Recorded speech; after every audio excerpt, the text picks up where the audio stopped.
बिस्मिल्लाहिर्रहमानिर्रहीम, अस्सलाम वालेकुम। मैं हूं इमरान सुहेल और आप देख रहे हैं talent news. ICC T20 world cup 2024 cricket मेला ट्रांसमिशन। पाकिस्तानी क्रिकेट की अगर बात करें तो बहुत हलचल जो है वो शुरू हो चुकी है। जैसे ही पाकिस्तान को वर्ल्ड कप में शिकस्त हुई और कौमी टीम जो है वो वतन वापस पहुँच चुकी है। पूरी तो नहीं पहुँची, 6 प्लेयर अभी सिर्फ पाकिस्तान वापस आए हैं, लेकिन काफ़ी प्लेयर जो है अभी कुछ अमेरिका में हैं, कुछ लंदन चले गए हैं। लेकिन यहाँ पर जोड़ तोड़ और ऊपर नीचे जो प्लेयर हैं उनको आगे पीछे करने का सिलसिला जो है वो शुरू होने जा रहा है। आज एक अहम खबर हमारे पास आई है कि 2 बड़े सीनियर क्रिकेटर हैं जिन्हें वापस लाया जा रहा है कि उनका जो ए ग्रेड था उसको बी ग्रेड में कन्वर्ट किया जा रहा है, कि उनका सेंट्रल कॉन्ट्रैक्ट जो है उसको रिव्यू किया जा रहा है, उनको ए से बी कैटेगरी में शिफ्ट किया जा रहा है। और इसके साथ साथ आज बड़ा अहम जो फैसला है T20 क्रिकेट वर्ल्ड कप में सुपर 8 मरहले में अब से कुछ देर पहले वो हुआ है। और हमेशा से ही चोकर समझी जाने वाली जो टीम है साउथ अफ्रीका, इस मरतबा वो लग रहा है कि शायद टॉप 4 में पहुंचेगी और टॉप 4 में पहुंचकर वो कोई खलबली मचाएगी। हमेशा से उसे ऐसी टीम समझा जाता था जो कि बिल्कुल कहते हैं कि नैया जब किनारे पर लगने वाली होती है तो वो डूब जाती है। और इनके साथ बदकिस्मती के साथ हमेशा से ऐसे हुआ। 92 का वर्ल्ड कप ले लें और आखिरी हम अगर वनडे कप की तरफ चले जाएं जो इंडिया में हुआ, उसमें भी कुछ इस तरह के वाक़यात हुए साउथ अफ्रीका के साथ। लेकिन आज उन्होंने इंग्लैंड जैसी मजबूत टीम को, जो कि उनके ग्रुप में बड़ी तगड़ी टीम थी, उसको शिकस्त दी है 7 रन से। और अब 4 पॉइंट्स के साथ साउथ अफ्रीका जो है वो आज टॉप कर रही है और उसके साथ इंग्लैंड दूसरे नंबर पर आ गई है। इंग्लैंड एक मैच जीतकर 0.43 का जो उनका रन रेट है वो है, और 63 का जो रन रेट है वो साउथ अफ्रीका का है। वेस्ट इंडीज़ की टीम जो है वो बिल्कुल बॉटम में चली गई है और यूएसए की टीम इस ग्रुप के अंदर तीसरे नंबर पर है। तो 2 मैचेस अभी बाकी हैं दोनों टीमों के पास। देखते हैं कि साउथ अफ्रीका तो बहुत अच्छी पोजीशन में आ गई है इस ग्रुप के अंदर। इन तमाम पहलुओं पर गुफ्तगू करेंगे और देखेंगे कि अब पाकिस्तान क्रिकेट बोर्ड में और क्या होने जा रहा है और क्या वाकई सर्जरी होगी या नहीं होगी। मेरे साथ इस वक्त स्टूडियो में मौजूद हैं मोहम्मद दानिश खान, जो कि क्रिकेट एक्सपर्ट हैं। उनसे हम आज इस सारी सूरत हाल के ऊपर गुफ्तगू करेंगे और कुछ गेस्ट हमें आज स्काइप पर भी ज्वाइन करेंगे। उनको भी जैसे ही वो ज्वाइन करेंगे अपनी गुफ्तगू में उन्हें शामिल करेंगे। खुश आमदीद कहते हैं हम दानिश आपको अपने प्रोग्राम में। Thank you so much Danish. गुफ्तगू आगाज़ हम अभी कुछ देर पहले जो मैच ख़त्म हुआ उससे कर लेते हैं। बहुत कम रन्स अगर देखें तो बोर्ड पे थे, तकरीबन 150 के करीब रन थे और साउथ अफ्रीका ने की। साउथ अफ्रीका के इब्तदाई 10 ओवर में 87 रन से और उनका एक खिलाड़ी आउट था। बड़ी अच्छी पोजीशन में थे, लेकिन उसके बावजूद वो सिर्फ 155 के करीब जो रन से उस तक महदूद रहे। और फिर उसके बाद इंग्लैंड जैसी मजबूत बैटिंग लाइनअप, वो रन जो थे वो चेज़ नहीं कर पाई। आपको क्या लगता है कि दोनों टीमें तगड़ी थीं, या वो जो हमने इब्तदाई मैचेस में पिचेस देखी उस तरह की पिच थी कि बॉल बल्ले पर नहीं आ रहा था, इस पिच के ऊपर भी? बहुत शुक्रिया इमरान। मैं सबसे पहले साउथ अफ्रीकन टीम को कॉन्ग्रेट्स कहना चाहूँगा कि आज उन्होंने परफॉर्मेंस दी और वो सुपर 8 मरहले में 4 पॉइंट्स के साथ टेबल में टॉप 4 पे हैं। साउथ अफ्रीका की बड़ी बदकिस्मती रही 92 वर्ल्ड कप से कि वो चोक हो जाते हैं बड़े मुकाबलों में। लेकिन आज भी ऐसा लग रहा था जब हैरी ब्रूक बैटिंग कर रहे थे तो उन्होंने ब्लिस्टरिंग रबाडा को 1 ओवर में कुछ 26 रन बनाए हैं। उसके बाद मैच यकीनन चेंज होता हुआ नज़र आया, लेकिन आखिर में जो ओवर इन डेप्थ जो बॉलिंग हुई उसमें नॉर्के ने बड़ी अच्छी बॉलिंग की है, महाराज ने बड़ी अच्छी बॉलिंग की है। इस तरीके से जो है वो आज साउथ अफ्रीका सस्टेन करने में कामयाब रहा है और एक मैच वो इंग्लैंड जैसी मजबूत साइड से, जिनकी बैटिंग आप समझ लें कि 9 नंबर तक उनकी बैटिंग है। सैम कुरान का ऑलराउंडर है जो कि लास्ट वर्ल्ड कप में हमारा जो है वो मैन ऑफ द टूर्नामेंट था फाइनल पाकिस्तान के अगेंस्ट। तो बहुत ज़बरदस्त क्रिकेट खेली है साउथ अफ्रीका ने, स्पेशली उनकी बैटिंग और उनकी बैटिंग स्पेशली उनकी बॉलिंग। और बैटिंग पे बात की जाए तो मिलर के बारे में तो आप जानते हैं, उनको किलर मिलर कहते हैं। हाँ। तो उन्होंने शानदार बैटिंग का मुजाहरा किया। लेकिन ख़ास तौर पर मैंने आज अगर मैच के दौरान बात करें, जब साउथ अफ्रीका बैटिंग करने, तो इब्तदाई जो 10 ओवर थे उसमें रन्स बने हैं और काफ़ी ज़्यादा रन्स बने हैं। एक्सपेक्ट किया जा रहा था कि इंग्लैंड की बड़ी तगड़ी बॉलिंग लाइनअप है, लेकिन जोफ्रा आर्चर को एक ओवर पे 21 रन पड़ गए। तो मैं हैरान था कि इतने तगड़े बॉलर को अगर 21 रन पड़ गए हैं तो फिर इस मैच में मुझे 200 रन होते हुए दिखाई दे रहे थे। क्या वजह है कि पौने 200 रन भी नहीं हुए, तकरीबन 150 के पास ही जो है वो साउथ अफ्रीका की जो टीम है वो रिस्ट्रिक्ट रही। जोफ्रा आर्चर का अगर आप वो 21 रन वाला ओवर देखें और उसके बाद जो उन्होंने दूसरा ओवर किया है उसमें उन्होंने विकेट्स लिए हैं और उससे जो है वो साउथ अफ्रीका थोड़ा प्रेशर में आया है और वो हैट्रिक चांस पे भी आए थे लेकिन वो बचत हो गई और बिल्कुल ये 200 रन्स नज़र आ रहे थे होते हुए। और इन डेप्थ बॉलिंग उनके एंड से भी आखिरी ओवर्स में बहुत अच्छी हुई जो कि एक स्टैंडर्ड सेट हुआ। इसी तरीके से साउथ अफ्रीका ने भी जो अपने लास्ट ओवर्स थे, लास्ट 4-5 ओवर्स, वो उन्होंने इतने अच्छे किए कि वो ये मैच जो है निकालने में कामयाब हो गए। हालांकि ब्रूक और लिविंगस्टन जब बैटिंग कर रहे थे तब ऐसा लग नहीं रहा था कि वो मैच बचा पाएंगे।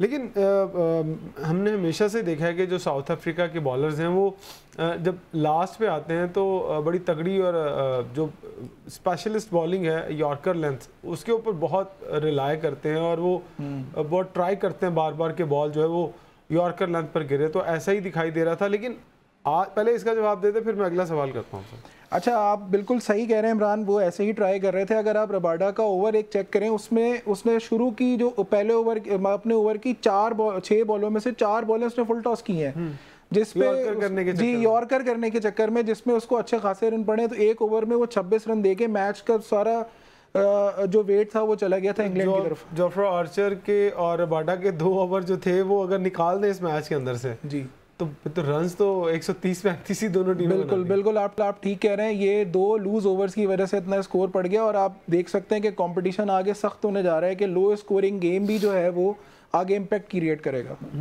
ठीक है, लेकिन अगर हम स्कोर बोर्ड की बात करें तो 163 6 आउट और फिर उसके बाद अगर इनिंग की बात करें क्विंटन डिकॉक बड़ा मुतासर किया उन्होंने और कुछ ऑफ कलर दिखाई दिए अगर माजी की हम बात करें। लेकिन अब क्विंटन डिकॉक जो है वो रन्स करना शुरू हो गए हैं और ये बहुत डेंजरस साइन है दूसरी टीमों के लिए।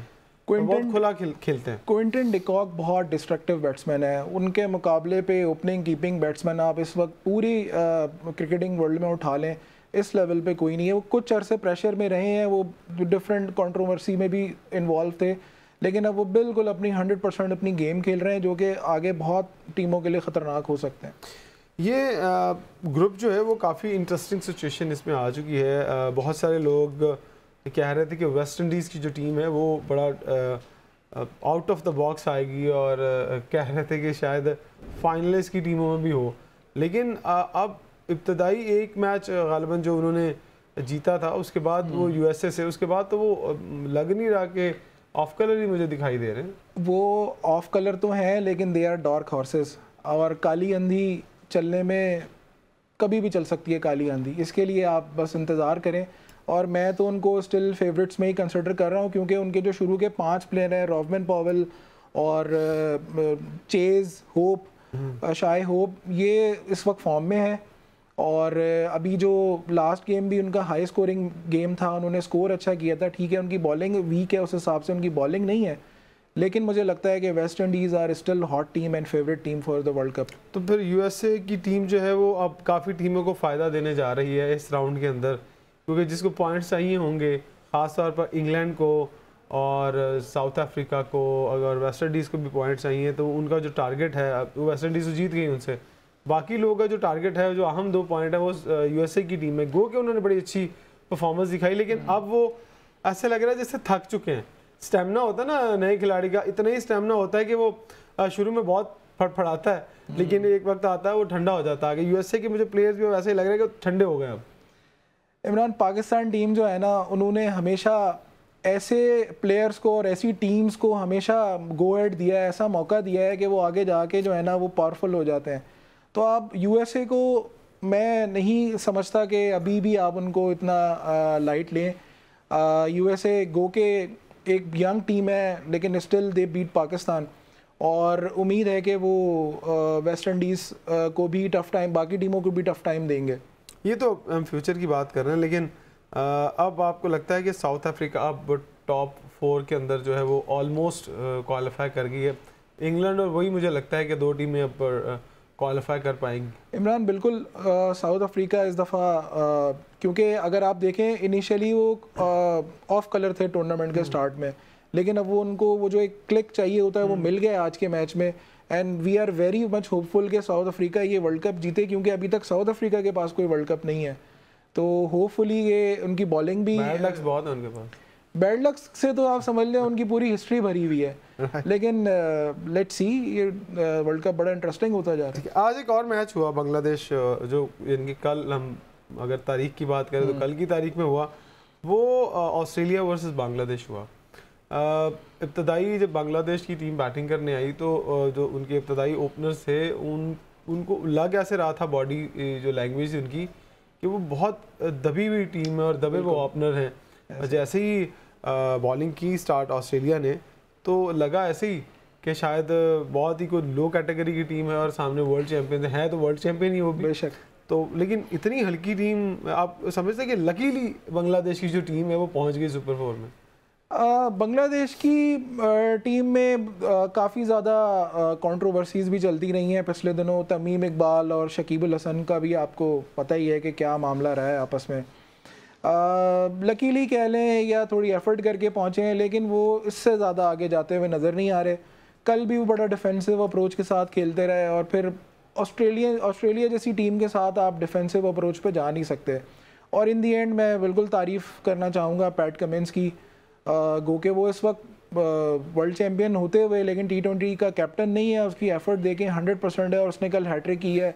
Hats off to Pat Cummins. लेकिन हैट्रिक वाकई उनकी देखने वाली थी, जिस तरह से उन्होंने PSL का सीज़न IPL का सीज़न खेला, और उसके बाद फिर उन्होंने शो किया कि इब्तदा में बड़ी वो तनकीद का निशाना बने IPL के अंदर, लेकिन फिर उन्होंने कमबैक भी किया। और जो उनकी हैट्रिक है, अगर स्क्रीन पे भी हमारी जो टीम है, हमारे प्रोड्यूसर वकार चला रहे हैं, तो वो देखने वाली बॉलिंग थी। और मुझे तो कहीं से भी नहीं लगा कि बांग्लादेश इस मैच में कोई 10% भी थी। बांग्लादेश आप समझ लें कि वो, मुझे लगता है कि टारगेट ही ये करके आए थे कि एटलीस्ट हमने सुपर 8 में जाना है, और मुझे लगता है उनका टारगेट हो गया है। और इससे ज़्यादा उनकी बॉलिंग में भी वो पोटेंशियल नहीं है। हमेशा से उनकी बॉलिंग जो है वो मुशरफी मुर्तज़ा होते थे, वो एक उनके पास अच्छा फास्ट बॉलर होता था, अब वो भी टीम में नहीं है। और बैटिंग में अगर आप देखें तो एक एक्सप्लोसिव बैटिंग हुआ करती थी बांग्लादेश की, जो कि उन्होंने इंडिया को भी कुछ मैचेस में हराया, जिसमें तमीम इकबाल होते थे और बाकी। अब वो उनकी बैटिंग भी नहीं रही है, तो मेरे ख्याल में उनका टारगेट जो था वो अचीव हो गया है कि सुपर 8 में हम आ गए हैं, तो लेट्स गो होम।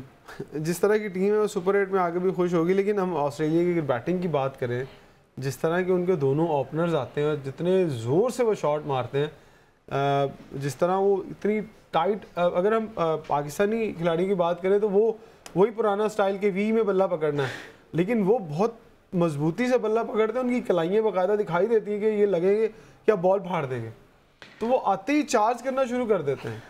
सर देखें, अभी गैरी किर्स्टन का बयान आया कि हमारी टीम के बहुत सारे प्लेयर्स को ऐसा पता ही नहीं है कि शॉट्स जो है वो किस बॉल को मेरिट पे कहाँ खेलना है। ऑस्ट्रेलियन से तो हम बहुत पीछे हैं, इसमें कोई शक नहीं है। ऑस्ट्रेलियन जो है वो मेंटली बहुत ज़्यादा स्ट्रॉन्ग होते हैं, इसीलिए वो इस वक्त सबसे ज़्यादा ट्रॉफीज उनके पास हैं। और बैटिंग में तो सर बैटिंग क्या, बॉलिंग क्या, फील्डिंग क्या, they are world class. They are absolutely जो है जिन्होंने वनडे में भी बड़ी ज़बरदस्त परफॉर्मेंस दी, जो इंडिया में वर्ल्ड कप हुआ वनडे का, उसके बाद फिर वो कि उनकी आखिरी इनिंग जो थी वो इतनी अच्छी नहीं थी, लेकिन उन्होंने बहुत अहम किरदार अदा किया ऑस्ट्रेलिया को फाइनल तक लाने में।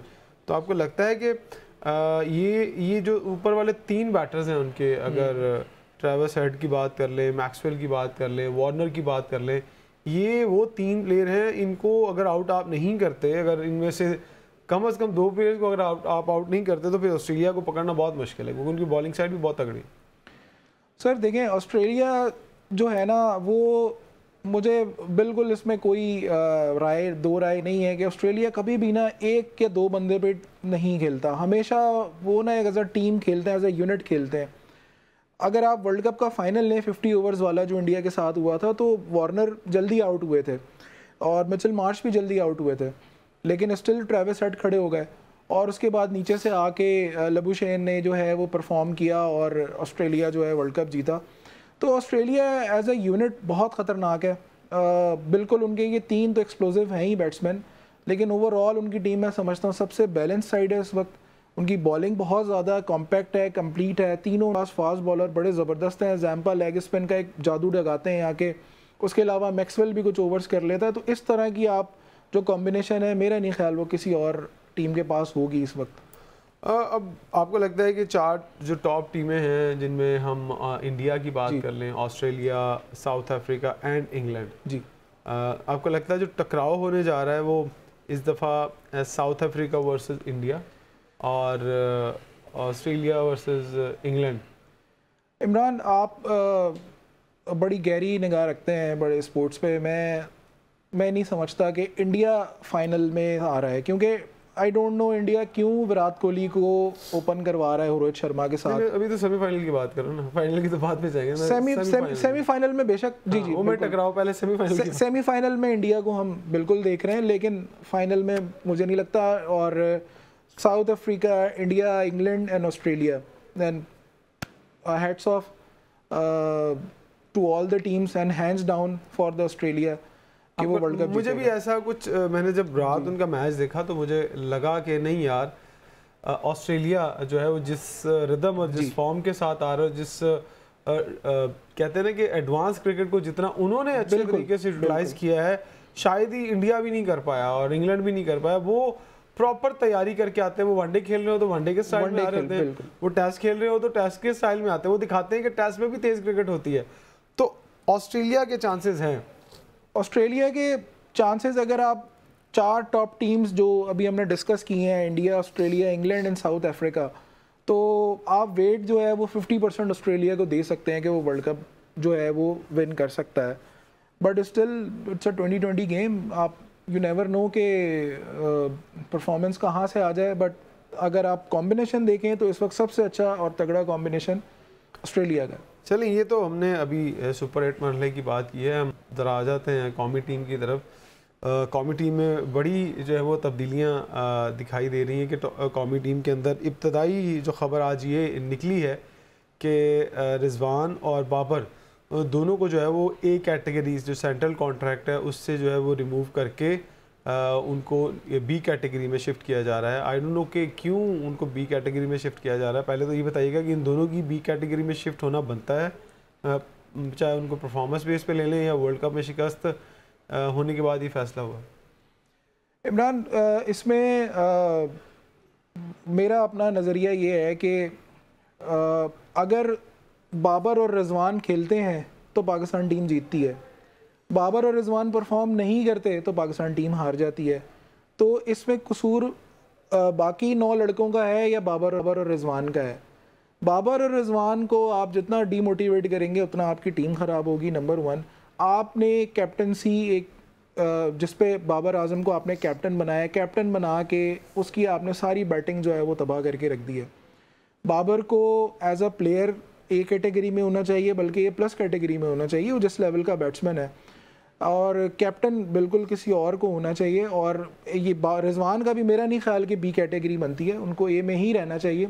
और मुझे लगता है कि मज़ीद कंट्रोवर्सी जो है वो क्रिएट हो जाएगी, मज़ीद बहरान पैदा हो जाएगा, जब पहले से ही कहा जा रहा है कि ये लोग जो है वो ग्रुपिंग में मुलव्वस हैं और एक दूसरे से बात नहीं करते हैं, इनके जो आसपास के प्लेयर्स हैं। तो अगर इनकी कैटेगरी को नीचे किया जाएगा तो वो जो नीचे ग्रुपिंग कर रहे हैं प्लेयर्स, उनको थोड़ा हौसला नहीं मिलेगा कि वो जो चाहते थे वही हो गया। सर, ग्रुपिंग पाकिस्तान टीम के लिए कभी भी नई बात नहीं रही। ये तो हम 90s में भी देखते थे, 2000 में भी देखा, फिर हमने ये भी देखा कि यूनुस खान के ख़िलाफ़ लोगों ने कुरान पे हलफ ले लिया। ग्रुपिंग तो कभी भी नई बात नहीं रही। लेकिन ये है कि बोर्ड को डिसीजंस थोड़ा सा स्ट्रॉन्ग लेने पड़ेंगे इस दफ़ा। ठीक है, आपसे भी बात करेंगे, लेकिन अभी हमें ज्वाइन किया है याहिया कयूम खान ने, जो कि क्रिकेट एक्सपर्ट हैं। याहिया, और खुशामदीद कहते हैं हम आपको प्रोग्राम में। ये बताइएगा कि दो, अभी सवाल ये कर रहा था कि 2 जो प्लेयर्स हैं पाकिस्तान के सुपरस्टार जिन्हें कहा जाता है, एक तो कैप्टन है अभी तक और दूसरे वाइस कैप्टन बनना चाह रहे थे। बहुत से लोगों को ये लग रहा था कि बाबर रिजवान जो है वो वाइस कैप्टन होंगे टीम के, लेकिन उन्हें नहीं, हमने वाइस कैप्टन ही नहीं बनाया। ये दोनों प्लेयर जो हैं इनकी कैटेगरी को जो है वो बी कैटेगरी में शिफ्ट किया जा रहा है, इनको डिमोट नीचे लाया जा रहा है। आपको लगता है कि ये अच्छा डिसीजन होगा या ये फिर वो जो प्लेयर पावर थी जो इनके खिलाफ काम कर रही थी उनको थोड़ा हौसला मिलेगा? देखिए, सबसे पहली बात तो आपके जो कप्तान हैं बाबर आजम, उनके अंडर आपकी जो सबसे बड़ी दुख भरी चीज है कि आप यूएसए के खिलाफ हारे, आप आयरलैंड के खिलाफ हारे, आप जिम्बाब्वे के खिलाफ हारे, मतलब, और ये जिम्बाब्वे और यूएसए वाली हार तो आपको वर्ल्ड कप के अंदर मिली, ठीक है। तो हम एज नेशन फैंस हम बाबर आजम को नहीं खोना चाहते एज ए ग्रेट प्लेयर, और हमें नजर आ रहा है कि पिछले 2 वर्ल्ड कप से ना उनसे उतना स्कोर किया जा रहा है। वर्ल्ड कप में वो जितने मर्जी 4000 रन बना ले T20s में, लेकिन हमें उस 4000 रन का क्या फायदा होगा जब वो वर्ल्ड कप में प्रेशर सिचुएशन में नहीं। ये आपकी तरह बहुत सारे लोग थे जो वर्ल्ड कप से पहले बाबर की बहुत तारीफ करते थे। आप कहते थे कि ये कुछ करेगा वर्ल्ड कप में और टीम को जो है वो किसी पोजीशन पे पहुंचाएगा, रिजवान भी उनके साथ होंगे, लेकिन ऐसा कुछ भी नहीं हुआ। और जो लोग तारीफ कर रहे थे उनमें से काफ़ी जो लोग हैं वो उनका पलड़ा जो है वो दूसरी तरफ चला गया। और वो अब वो ये कहते दिखाई दे रहे कि बाबर ही सारी की सारी सिचुएशन का जिम्मेदार है, चाहे वो कप्तानी हो चाहे उसकी खुद की परफॉर्मेंस हो। आज मैं क्विंटन डी कॉक की इनिंग देख रहा था, 34 बॉलर पे 64 रन बनाए हुए थे। यानी कि ओपनर किस तरह खेलते हैं T20 के अंदर, आज क्विंटन डी कॉक को खेलते हुए देख के दिल खुश हो रहा था कि नहीं यार वाकई ओपनर्स ऐसे खेलते हैं। तो बाबर तो इस तरह नहीं खेल रहे, रिजवान भी इस तरह से नहीं खेल रहे, तो फिर तो T20 में जगह नहीं बनती है ना। देखिए, बाबर को आप अगर निकाल देते हैं, अगर बाबर के वो रन ना भी हो, फर्ज करें हाँ वो वर्ल्ड कप में उसका नहीं परफॉर्म कर रहा, लेकिन बाकी के 10 भी तो कुछ नहीं करते ना। यही तो इश्यू है कि वो उसके रन तो चले, तो बाकी के 10 में से 7 बाबर की मर्जी के आए हुए हैं ना, ये भी तो बात है ना, वही लेके आया हुआ। देखिए, वो लेके आया, लेकिन उसको बाबर को ये समझना पड़ेगा कि जो प्लेयर ये लाया है वो उसकी जगह नहीं पूरी कर सकता। जो बाबर आजम की जगह टीम में बनी हुई है, और जिस तरह बाबर आजम स्कोर करता है पाकिस्तान के, चाहे वो स्लो करे या एक वक्त आता है कि जब आप बहुत रन्स कर रहे होते हैं और आपको दुनिया वॉच कर रही होती है। ये टेक्नोलॉजी का दौर है और दुनिया ने देख लिया है कि बाबर आजम कहाँ वीक हैं और कहाँ अच्छे हैं। एक वक्त में सचिन तेंदुलकर बहुत तगड़े हुआ करते थे, लेकिन लोगों को जब पता चला कि इन स्विंग पे बहुत होले हैं तो फिर उन्होंने काम इन स्विंग पे किया। अब बाबर पे भी काम हो गया हुआ है शुरू, बल्कि हो नहीं गया, 90% लोगों ने काम कर लिया हुआ है। अब जैसी एडवांस और तेज क्रिकेट आ रही है वो टारगेट करके बाबर के सामने आते हैं। देखिए, इस वर्ल्ड कप में तो चले उस तरह बाबर को इन स्विंग वाले बॉल पे तो कुछ हुआ नहीं है। ज्यादातर जो अब आप तीनों मैच निकालें, एक बॉल एक लेग बिफोर आउट हुआ था इंग्लैंड की सीरीज का आखिरी मैच, वो वही उस लेट कट पे फिर कैच हुआ। इंडिया वाले मैच में फिर उस तरह लेट कट पे आउट हुआ है। कनाडा वाले मैच फिर लेट कट पे आउट हुआ है। लोगों को ये समझना पड़ेगा कि बाबर आजम बीट हो जाता है उस बॉल पे, और फिर उसकी जो लास्ट ट्रिगर मूवमेंट है उस पे वो आउट होता है। तो वो 3 दफा आउट हुआ इस तरीके से, और उसमें कोई आउटस्टैंडिंग एक्स्ट्रा ऑर्डिनरी गेम नहीं हुआ बाबर को, वो अपनी वजह से 3 दफा आउट हुआ है। और ये समझना पड़ेगा कि अगर आपके अगेंस्ट एक एजेंडा चल रहा है टीम में, अगर ग्रुपिंग है आपके अगेंस्ट, तो आप एक कवर ड्राइव, एक ऑन ड्राइव से नहीं ग्रेट प्लेयर बनते। आप मैच जितवा के और अपने क्रिटिक्स को बताओ, और ये जो भी ग्रुपिंग कर रहे हैं उनको एक स्टेटमेंट दो कि आप कितने बड़े प्लेयर हो। स्टेटमेंट दी ना यार। एक सवाल आपकी तरफ लेके आता हूँ, फिर दानिश से भी पूछता हूँ। कल एक उनकी स्टेटमेंट लीक हुई जब वो आयरलैंड से आखिरी मैच जीते, और जीतने के बाद वो जब ड्रेसिंग रूम में, क्योंकि उन्हें पता था कि अब उनका सफ़र वर्ल्ड कप का ख़त्म हो गया, तो उन्होंने सारे प्लेयर्स को मीटिंग में कहा कि मुझे पता है मैं कोई बच्चा नहीं हूँ, मैंने सारा कुछ देखा भी है कि क्या हो रहा है और मैं जानता था कि क्या होगा। तो जब आप ये स्टेटमेंट दे रहे हो अपने 15 जो रुकनी 14 रुकनी टीम है, तो वो क्या सोच रहे होंगे कि ये तो डायरेक्ट हम पे एलिगेशन लग रहा है, जिन पे भी वो लगाया जा रहा है। तो अगर बाबर को पता था तो बाबर ने क्यों नहीं बताया हायब्स को?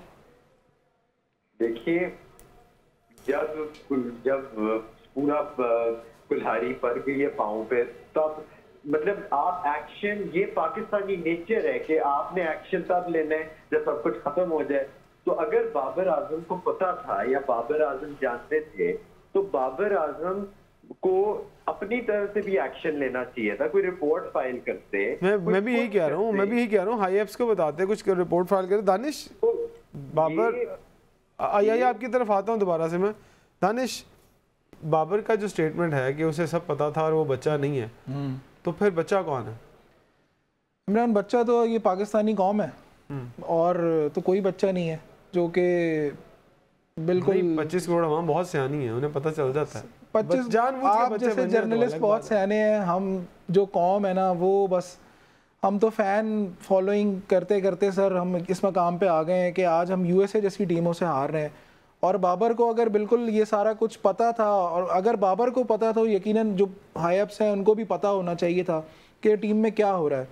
आज हम T20 में कहीं भी नहीं है, हालांकि ऐसा कम ही होता है, बहुत अच्छा परफॉर्म करते हैं हम T20 में, लेकिन आज हम कहीं भी नहीं है। एक वक्त था कि कहा जाता था कि पाकिस्तान टीम को T20 में हराना बहुत मुश्किल है। ऑस्ट्रेलिया, इंग्लैंड, इंडिया जैसी टीमें जो थी हम हराते भी रहे हैं, हमने हराया, बिल्कुल हराया।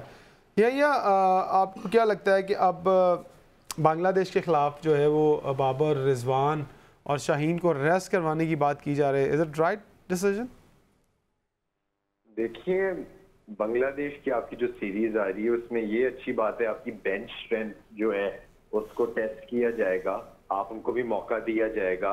होम सीरीज है और इसका फायदा ये होगा कि आपको अंदाजा होगा कि आपके पास कितना टैलेंट इंस्टोर्ड है। कि अगर यूएसए से आप हार गए और आप बांग्लादेश के खिलाफ नए लोगों को लेके आ रहे हैं, बाबर, रिजवान और शाहीन को निकाल के, ये सोच समझ के डिसीजन लेना पड़ेगा।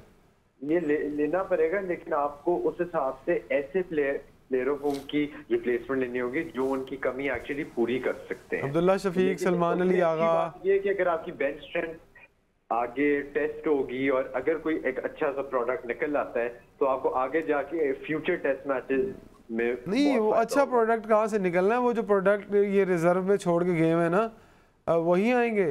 अब्दुल्ला शफीक, सलमान अली आगा और धानी की बात की जा रही कि धानी को लाया जाएगा। और ये ना सर्जरी मोहसिन नकवी के कहने थे, हो रही है ना सर्जरी। कौन सी? अभी तो नहीं स्टार्ट हुई है, अभी तो ऑपरेशन थिएटर तैयार हो रहा है। अभी सर्जरी और ऑपरेशन थिएटर स्टार्ट हुआ है ना, देखें अब इस सर्जरी के बाद जो कैस्ट लगनी है अब वो देखते हैं अब किस तरह हील होती है। क्योंकि काफ़ी अब तो T20 क्रिकेट काफ़ी दूर है। अभी तो आपके टेस्ट सीरीज़ हैं, टेस्ट सीरीज़ के बाद वनडे हैं, फिर आपकी चैंपियन ट्रॉफी आ जानी है। तो अब तो अगर बाबर को तो आपकी इतनी ज़रूरी नवंबर में ऑस्ट्रेलिया के अंदर सीरीज अभी आनी है, अभी तो वो जो तीन ODIs भी आने हैं, तो वो भी पाकिस्तान को देखना चाहिए कि वो मुश्किल कंडीशन में अगर वो जीतते हैं तो काफी मोराल उनका हाई होगा। वो तो, लेकिन अभी तो वो बहुत दूर है। अभी तो हमें, आपको लगता है कि अब जो हम मोहरे, जो हम हीरे नहीं इस्तेमाल किए जो हमने वर्ल्ड कप के अंदर, इब्रार की मैं बहुत बात सुन रहा था सोशल मीडिया के अंदर, सुना जा रहा था और साबिक टेस्ट क्रिकेटर्स ये बात कर रहे थे कि उसको खिला देना चाहिए था। वो मिस्ट्री स्पिनर था, वो फिंगर स्पिनर था, वो अंदर बाहर बॉल करता था और किसी को समझ नहीं आनी थी क्योंकि बहुत सारे लोग उसको खेले नहीं हैं। लेकिन अब ये सारी बातें हो गई हैं। आपको लगता है कि अब अगर बांग्लादेश के खिलाफ खिलाया जाएगा तो दुनिया हमारा मजाक नहीं उड़ाएगी कि यार इब्रार आउट कर गया और ये तो बंदा खिलाना चाहिए था? देखिए, जब वर्ल्ड कप आता है आप क्या मतलब यही तो दिखाते हैं कि आपके कप्तान की और मैनेजमेंट का माइंडसेट क्या है कि आप इधर क्या वर्ल्ड कप जीतने आए हो या कुछ और करने आए हो। मतलब आप अबरार को लाए, आपने सिलेक्ट किया, आपने पूरा रखा, ट्रम्प कार्ड था आपका, मिस्ट्री स्पिनर था, आपने अगर सिर्फ इसलिए उसको नहीं खिलाया कि आपकी बैटिंग कम हो जाएगी तो ये बड़ी स्टूपिड सी रीजन थी। ठीक है। नंबर 2, आपने अबरार को फिर रखा क्यों? आप इसके साथ 2 साल से ये कर रहे हो। 2023 के वर्ल्ड कप में आपने उसके साथ ये किया, 2024 में उसके साथ ये किया। मतलब अगर तो आपने अबरार के टैलेंट को जाया ही करना है तो इससे बेहतर है फिर आप उसको कह दो कि यार हमने आपको वैसी छुट्टी के लिए बुलाया है।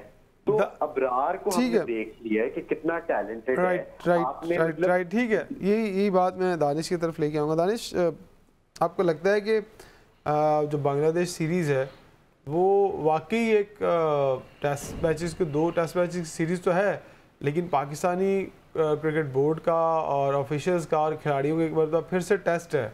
और सबसे पहले तो हमें सिलेक्शन कमेटी जो है वो, अगर यही सिलेक्शन कमेटी जो 6 रुकनी है, 7 रुकनी है, 10 रुकनी, मैं इसलिए कह रहा हूँ कि 6 तो आपके सिलेक्टर हैं जी, और एक कैप्टन है और कोच है, फिर उसके बाद आपके चेयरमैन और सीईओ, ये भी उन्हीं में शामिल होते हैं ना जो डिसीजन मेकर्स हैं। तो 10 लोग मिलके एक टीम बनाते हैं वर्ल्ड कप के लिए। आपको लगता है कि ये लोग पहले उतरेंगे, पहले सारा कुछ जो तिया पांचा होना है, जो सर्जरी होनी है वो हो जाए, फिर नए लोग आके टीम अनाउंस करेंगे? सबसे पहले तो इमरान आप ये देखें कि सिलेक्शन कमेटी में कौन कौन है। सिलेक्शन कमेटी में मोहम्मद यूसुफ हैं, सिलेक्शन कमेटी में रज़ाक हैं, असद शफीक हैं, इतने बड़े बड़े नाम हैं। और लेकिन वो प्लेयर एक भी नहीं सिलेक्ट करते, एक भी सिलेक्ट, उनके पास शायद पावर नहीं है। देखें अब आपने गैरी कर्स्टन को आप लेके आए हैं सिस्टम में, और गैरी कर्स्टन एक कामयाब कोच है। मैं यही सवाल मैं आपकी तरफ लेके जाऊंगा कि कोच गैरी कर्स्टन है और हमने हमेशा ही इम्पोर्टेड कोचेस को जो है वो टीम के मुसल्लत किया। मुसल्लत क्यों किया, ये मैं सवाल आपसे थोड़ा खोल के करूंगा, लेकिन यहाँ पर एक ब्रेक का वक्त होता है। Take a break.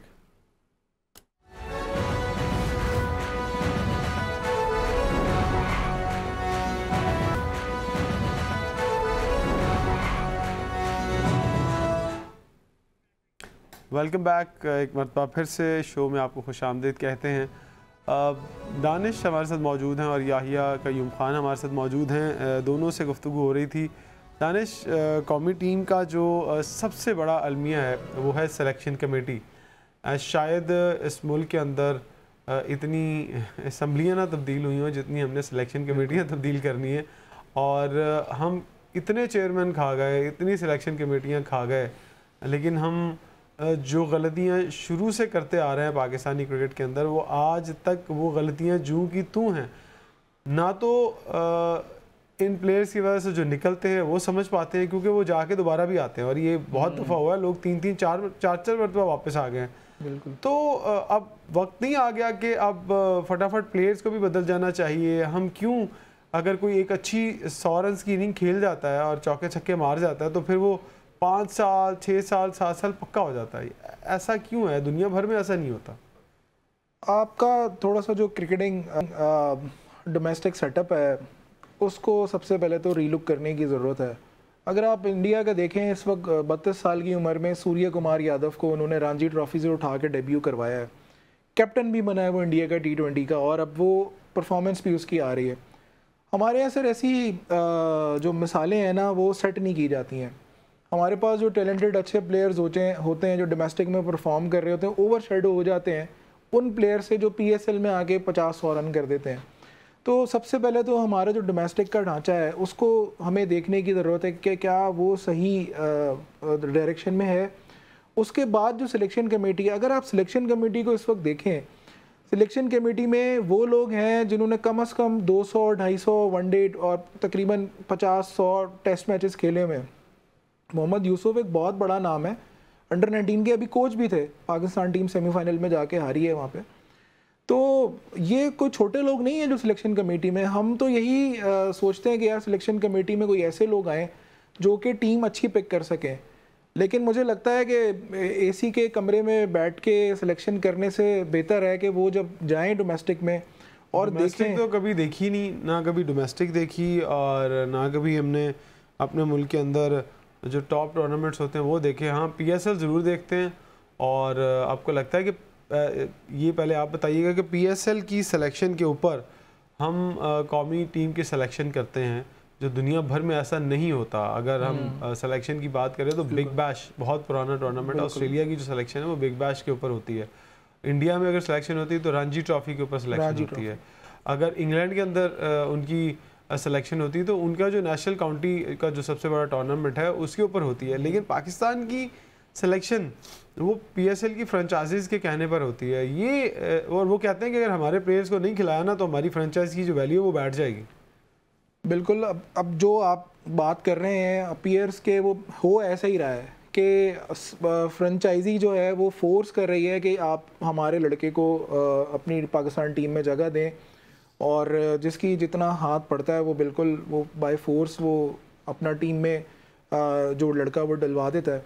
लेकिन सर बात यह है कि शायद वो इस चीज़ को भूल जाते हैं कि ये जितना PSL में परफॉर्म कर रहा है, ये उतना परफॉर्मेंस उसकी इंटरनेशनल क्रिकेट में नहीं आ रही। इसकी सबसे बड़ी मिसाल आज़म खान है।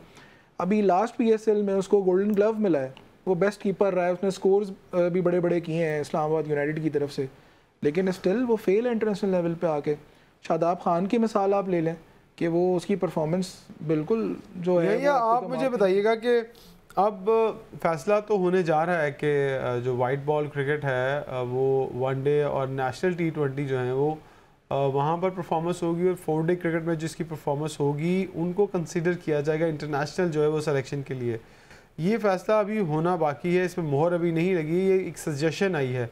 तो आपको क्या लगता है जो फ्रेंचाइजी मालिकान है वो इस सजेशन को जो है वो किस हद तक तस्लीम करेंगे? क्योंकि जो फ्रेंचाइज के मालिकान है वो जैसे ही PCB के ऊपर प्रेशर डालते हैं तो PCB जो है सरखम तस्लीम करता है और उनकी कई भी बातों के ऊपर अमल करता है, और जो वो प्लेयर कहते हैं उन्हें टीम में डाल लेता है। यही वजह है कि आज शादाब खान जो है वो टीम से बाहर नहीं हो पाते। यही वजह है कि आज उस्मान खान को एक फ्रेंचाइज के मालिक के कहने के ऊपर जो है वो कौमी टीम में डाल दिया जाता है, क्योंकि वो उनके कहने पर UAE की क्रिकेट छोड़ देते हैं। तो ये तो फिर नाराज हो जाएंगे, इनका क्या करेंगे हम? T20 वर्ल्ड कप में अब तो सारी फ्रेंचाइजेस को पता चल गया होगा कि कितना बड़ा नुकसान हो रहा है उनकी इन डबल स्टैंडर्ड्स की वजह से पाकिस्तान टीम के साथ। ठीक है, और PSL की बात की, आप जो कहते हो PSL से हमने परफॉर्मेंस लिया, जो PSL में जिन्होंने वाकई में परफॉर्म किया आपने उनको तो लिया नहीं अपने T20 वर्ल्ड कप स्क्वाड में। मोहम्मद अली को आपने लिया नहीं, उसामा मीर हारिस विकेट टेकर को आपने लिया नहीं। तो जो आप ये मिसाल देते हो कि जी PSL वो तो उसामा का तो मसला हो गया ना, मैनेजर साहब के साथ थोड़ा सा खटपट हो गई, वो उन्होंने थोड़ा भरमबाजी कर दी, तो उन्होंने कहा अच्छा फिर तू अब खेल के दिखा। सीनियर टीम मैनेजर, हाँ सीनियर टीम मैनेजर, और प्लस और दूसरा वो हम जाते थे ना, एक थोड़ी सी आपकी बात काट लूँ, एक और बात कि जब हम क्लब क्रिकेट खेलते थे तो हम अपने जो स्टार्स उनको बॉलिंग करवाने जाते थे। अब सीनियर टीम मैनेजर जो है वो अपने प्लेयर्स को बॉलिंग करते हैं। अपनी बात को कंटिन्यू कीजिएगा, सॉरी मैंने आपकी बात काट दी है, वरना मैं भूल जाता।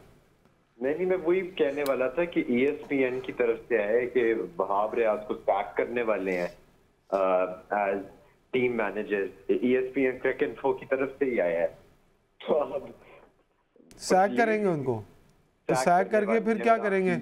वो तो दिल नहीं लगेगा हमारे चेयरमैन साहब का, क्योंकि वो कंटिन्यू कर रहे हैं। जब से वो निगरान वजीर आला थे तो उनको उन्होंने सॉरी खेलों का वजीर भी लगा दिया था, तो फिर अब तो दिल नहीं लगेगा। मुझे तो लगता है फिर बात कहीं और चली जाएगी।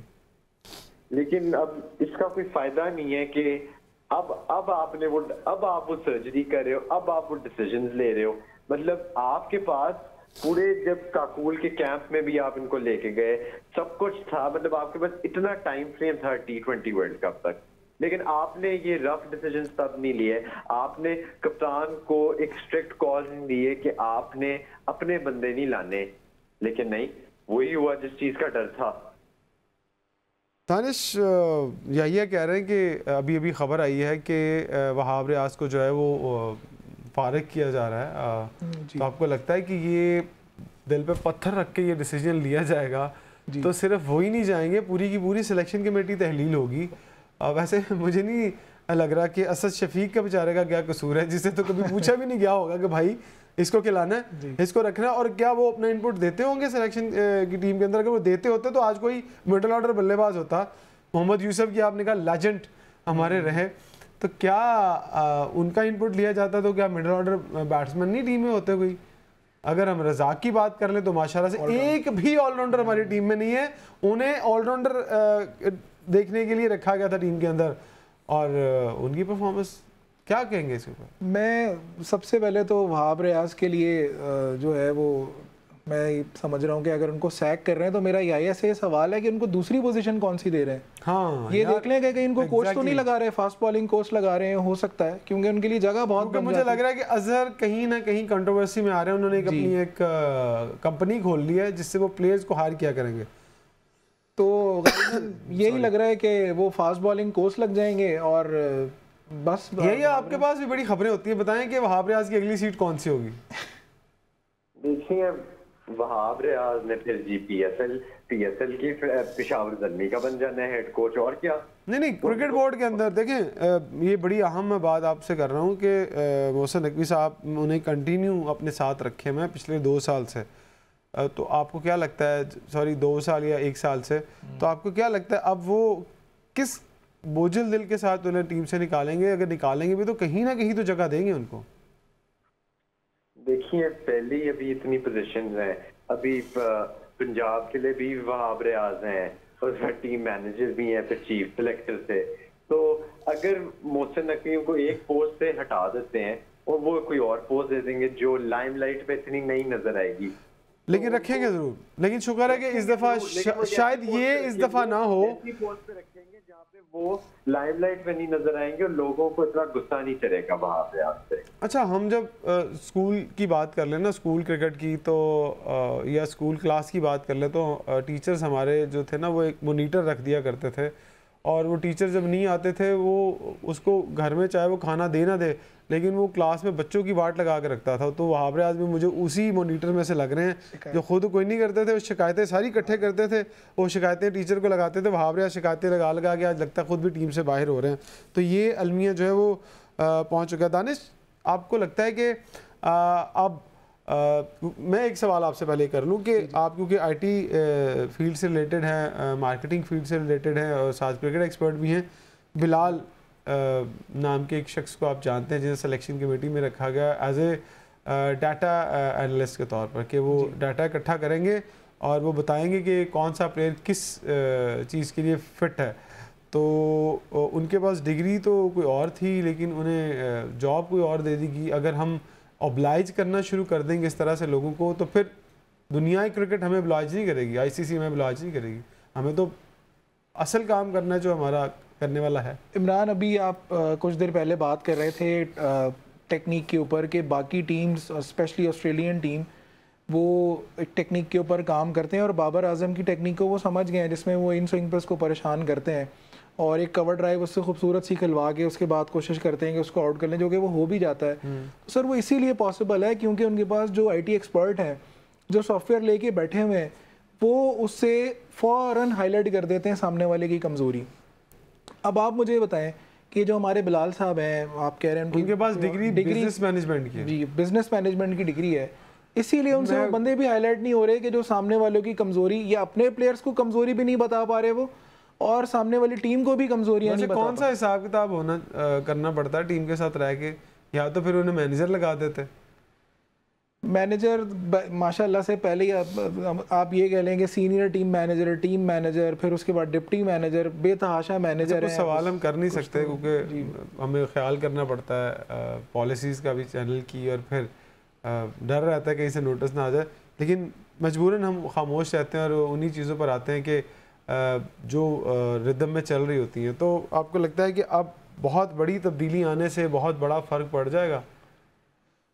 फ़र्क इस सिस्टम में इन प्लेयर्स के साथ अगर हम कंटिन्यू करेंगे जो कि अभी ग्रुपिंग में है, सबसे पहले तो इमरान ये देखना पड़ेगा कि हम कोई जो अगला ग्रुप है जो कि बाबर के अगेंस्ट आ गए, इसको तो सपोर्ट नहीं करने जा रहे। अगर हमने ऐसा किया तो फिर एक तबाही की तरफ हम अपने आप को जो है वो नहीं, हमें ये लग रहा था कि शायद एक वो प्लेयर्स का जो पूल है वो जो लाया जाए जिनका किसी ग्रुप से कोई ताल्लुक नहीं। मिसाल के तौर पर अब्दुल्ला शफीक, शान मसूद तो ऑलरेडी टेस्ट टीम के कैप्टन हैं, वो तो उसको बांग्लादेश के टीम के जो सीरीज़ है उसमें कंटिन्यू करेंगे। नीचे से जो शाहनवाज धानी हैं, फिर उसके बाद मीर हमज़ा हैं, अगर बैटर्स की बात की जाए तो महरान मुमताज़ जो स्पिनर हैं वो, इस तरह से बहुत सारे लोग नीचे, खुशदिल शाह थे, आपको याद होगा खुशदिल शाह भी नीचे काफ़ी क्रिकेट खेल के गए। फिर पेशावर ज़ल्मी के एक ओपनर थे लेफ्ट हैंड। काफ़ी ऐसे प्लेयर हैं जिन्हें दोबारा से मौका दिया जा सकता है, उन्हें ये बता के मौका दिया जा सकता है कि आपको ये आखिरी मौका इसलिए दिया जा रहा है कि आप किसी ग्रुपिंग का हिस्सा नहीं है। तो लगता है कि वो लोग परफॉर्म कर पाएंगे। सर बिल्कुल, आप उनको, वो अच्छे प्लेयर्स हैं, वो डोमेस्टिक में परफॉर्म कर चुके हैं। कामरान गुलाम बड़ा अच्छा लड़का है जिसकी हाईएस्ट रन्स थे सीज़न में, बिल्कुल उसको चांस देना चाहिए। और ये लड़के सर देखें, ये बाबर आजम, ये शान, ये रिजवान, ये भी डोमेस्टिक से आए हमारे ना, इनको बिल्कुल मौका देना चाहिए। और जो हमारे सीनियर प्लेयर्स हैं उनसे भी बैठ के बात की जाए कि आप लोग अपने मुल्क को ज़रा प्रेफरेंस दें और परफॉर्म करें। एंड आई होप कि अगर ये छोटे छोटे चीज़ें मेरिट पे होना शुरू हो जाएं तो इंशाल्लाह पाकिस्तान टीम जैसे पहले भी परफॉर्म करती रही है ज़रूर करेगी। ये हमारी टीम टैलेंटेड है, इसमें कोई दो राय नहीं है। या एक आपसे बड़ा टेक्निकल सवाल मेरा ये है, पहले आपसे पूछ लेते हैं, कोई वक्त थोड़ा कम है, थोड़ा शॉर्टली बताइएगा कि हमेशा से कोच जो है हमारा वो फॉरनर कोच आता है और 1 साल 2 साल टीम के साथ गुजारता है, कभी कभी तो 3 साल भी गुजार जाता है और वो प्लेयर्स के साथ बड़ा सॉफ्टली जो है वो हैंडल करता है। आपको लगता है कि गैरी क्रिस्टन ऐसे कोच हैं जो बहुत सॉफ्टली चलेंगे और ज़्यादा से ज़्यादा वो चेयरमैन को शिकायत लगा सकते हैं, रिपोर्ट लिख के दे सकते हैं, इससे ज़्यादा कुछ नहीं कर सकते, लेकिन पाकिस्तानी जो प्लेयर्स हैं उनका बिहेवियर ऐसा नहीं है कि वो फॉरेनर प्लेयर के साथ एडजस्ट कर पाएँ और वो क्योंकि हमारा लैंग्वेज का भी मसला है और जब हम समझना नहीं चाहते चीज़ को तो फिर हम जान छुड़ाते हैं। तो पहले तो ये बताइएगा कि ये क्यों ज़रूरी है मॉडर्न डे क्रिकेट। तो अगर हम अपने कोचेज़ को भी मॉडर्न डे क्रिकेट की बात करें तो आ सकते हैं, ऐसे क्रिकेटर्स को हम तैयार कर सकते हैं, माजी के जो हाल ही में रिटायर हुए हैं उनको तैयार करके तो हम ये काम ले सकते हैं। देखिए, अगर आपके प्लेयरों के मेंटालिटी माइंडसेट अगर इस तरह का है कि डंडे के बगैर नहीं आप सुनोगे तो फिर मजबूरी है ना गैरी क्रिस्टन की भी। उसने कह दिया है कि यार मैं नहीं इन प्लेयर्स को बदल सकता, इनके ऊपर है कि इन्होंने अपने आप को बदलना है और अगर इन्होंने इवॉल्व करना है क्रिकेटर्स इस T20 के फॉर्मेट में।